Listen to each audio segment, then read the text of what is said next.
Horror Lies. Yo, what's up, guys? Welcome back to Body Bags. I'm MikeyFish Horror, and I'm your Friday host. Yeah, dude. So today we're gonna be talking about Jack Brooks' Monster Slayer. Yeah, dude. I don't think I've done this one. If I've done this, I'm gonna be really mad if I go back and find out that I've already done this. But I'm gonna talk about it anyways. So Jack Brooks' Monster Slayer is about this guy named Jack, and he has like anger issues. He's like pissed off all the time, and so he's like going to counseling and whatnot to try and get over his anger issues. He just kind of like pops off really bad, but you could tell he's trying to fix it. You know what I mean? He's actually like a nice guy that just has anger issues, kind of like that. You know what I mean? The reason he has anger issues is because when he was a young kid, he saw his family get completely massacred by a monster, and so now he's kind of just like living his life and just on edge all the time. That's pretty much what you got. He's in community college, taught by Robert Englund. He's the professor, and he's in class and whatnot, and the professor asks him to stay back, and he asks him if he could come do some plumbing at his house. Asked Jack if he could do some plumbing. Jack Brooks is a plumber, by the way. And he's like, yeah, I can do that. So he goes to his house, does some plumbing.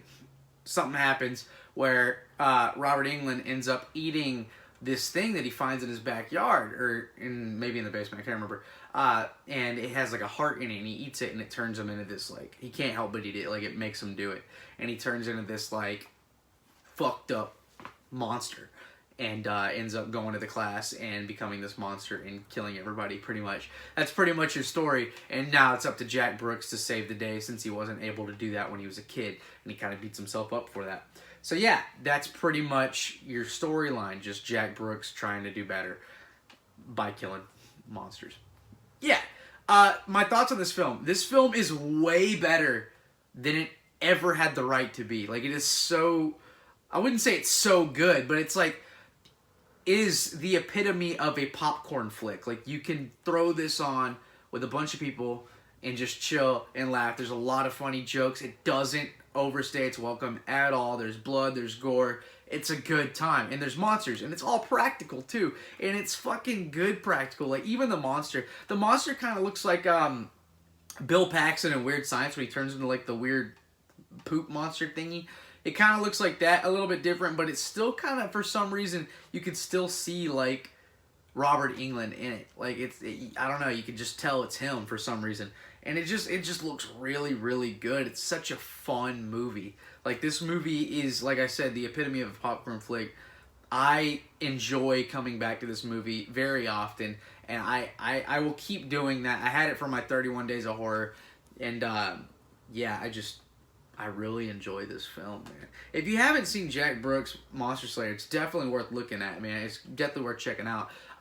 Probably one of my favorite scenes in this movie, there's this guy, and he's in the class with him, and he's like a pothead kind of guy, and he's like always just trying to talk to Jack Brooks, like his girl, but like Jack Brooks doesn't really give a shit because he doesn't really like the girl anyways, and but the pothead's funny as shit, and he's like trying to hit on her, but he's just acting like he's a caring guy, and he has like that soft voice where he's like, yeah, dude, and it's so fucking funny because Jack Brooks punches him in the throat and fucks his voice up. It's so much fun.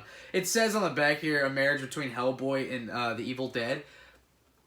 I could see that for what it is, like, definitely the Evil Dead for its low budget, but yet really good, like, quality, and also just practical effects and whatnot. And then Hellboy, because it's not stylized, but there's something about it that has this, like, glossy, like, just, it's dark, but it looks really good. The lighting in it was really well done, I guess. And it's just, yeah, like I said, like, the jokes hit, like, everything hits in this movie. It's definitely a very solid movie that, like I said, it doesn't deserve to be as good as it is, but it is really, really good, man. It's really good. Definitely worth checking out. I'm sure you could find this for dirt cheap. And if you can, definitely pick it up. If you're just one of those people that just keeps passing by it, pick it up, dude. It's fun, man. It's really, really fun. It runs for 85 minutes. It seems quicker than that. So yeah, if I had to rate this movie, I'm giving it a solid 7 out of 10, man.